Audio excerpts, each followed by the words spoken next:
हाँ तो बच्चों किसी इशू की वजह से वो वीडियो वहां पे कट हो गया था, ठीक है ना, स्टोरेज।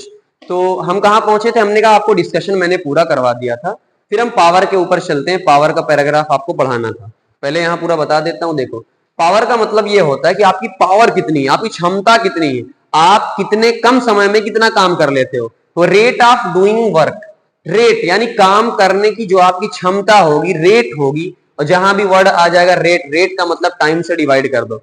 तो वर्क को अगर टाइम से डिवाइड कर दोगे तो वही क्या आ जाएगा, आपका पावर आ जाएगा। वर्क की यूनिट जूल, टाइम की सेकेंड, यानी जूल पर सेकेंड को ही क्या बोलेंगे हम लोग, पावर, जिसकी यूनिट क्या होती है, वॉट।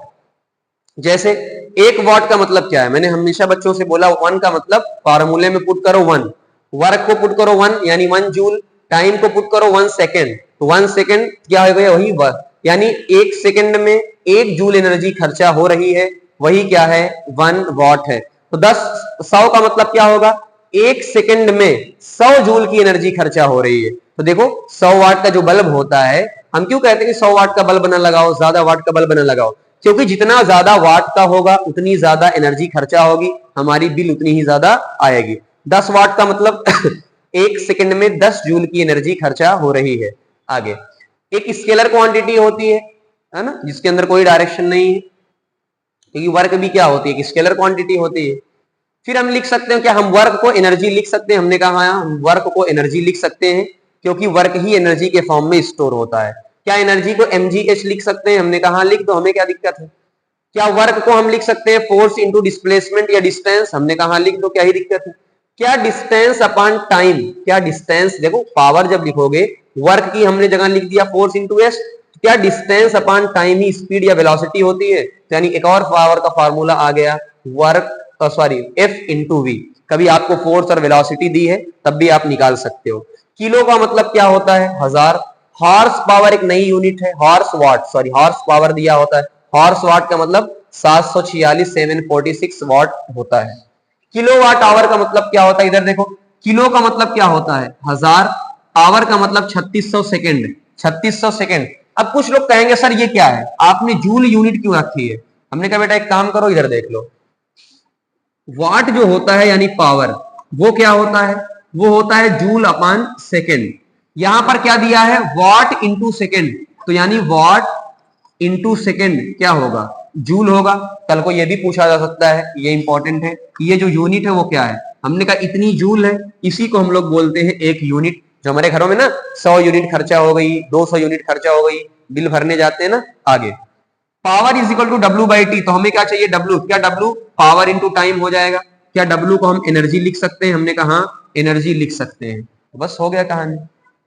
अगली चीज देखते हैं लास्ट, वो क्या है, एनर्जी ट्रांसफॉर्मेशन। मैंने आपसे बोला था एनर्जी एक फॉर्म से दूसरे फॉर्म में ट्रांसफर हो सकती है, एनर्जी एक फॉर्म से दूसरे फॉर्म में ट्रांसफर हो सकती है।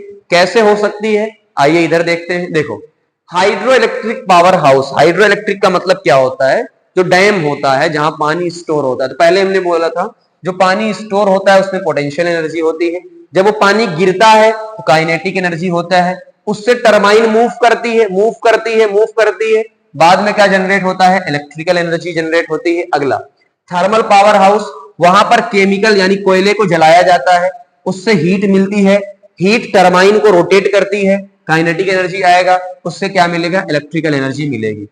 इलेक्ट्रिक मोटर हमारे घरों में होता है, उसको इलेक्ट्रिकल एनर्जी देते हैं, लाइट देते हैं। मैकेनिकल एनर्जी यानी काइनेटिक एनर्जी में वो घूमने लगता है, नाचने लगता है, फिर पानी आता है। आयरन यानी हमारा जो प्रेस होता है, हम उसको प्लग लगाते हैं, इलेक्ट्रिकल एनर्जी देते हैं, वो हीट एनर्जी में कन्वर्ट होता है। हमारे घर का बल्ब होता है, हम उसको इलेक्ट्रिसिटी देते हैं, इलेक्ट्रिकल एनर्जी हीट के फॉर्म में, वो हीट होता है पहले, उसके बाद उससे क्या आती है, लाइट एनर्जी निकलती है। रेडियो में क्या होता है, आप सेल लगाते हो या कई बार जो रेडियो आती है चार्जिंग वाली, उसके अंदर इलेक्ट्रिकल एनर्जी वो काइनेटिक एनर्जी में कन्वर्ट होती है, वही काइनेटिक एनर्जी साउंड के रूप में कन्वर्ट हो जाती है। स्टीम इंजन में हम हीट देते हैं, हीट, स्टीम हीट, हीट से काइनेटिक एनर्जी में कन्वर्ट होता है। कार का इंजन केमिकल होता है, पेट्रोल डीजल डालते हैं, हीट देता है और वहीं से गाड़ी चलती है, काइनेटिक एनर्जी। आगे सेल या बैटरी जो हमारी होती है उसमें केमिकल होते हैं, केमिकल से लाइट मिलती है, इलेक्ट्रिकल एनर्जी हमको मिलती है। गैस स्टोव के अंदर केमिकल होता है, गैस है ना, उससे क्या मिलती है, हीट। सोलर वाटर हीटर से क्या मिलता है, लाइट एनर्जी किसमें कन्वर्ट होती है, हीट के अंदर। सोलर सेल किसमें कन्वर्ट है, लाइट एनर्जी को इलेक्ट्रिकल एनर्जी में। तो ये पूरा आपका दी एंड हो चुका है चैप्टर। बहुत अच्छे तरीके से मैंने कोशिश किया है। अब आप बताना मैंने कैसी कोशिश किया है, सही है कि नहीं सही है वो सारी चीजें। और इसका पूरा न्यूमेरिकल आपको जल्दी ही पूरा मिलता जाएगा। ऐसी केमिस्ट्री और बायोलॉजी के भी आएंगी सीरीज। चलिए, थैंक यू वेरी मच।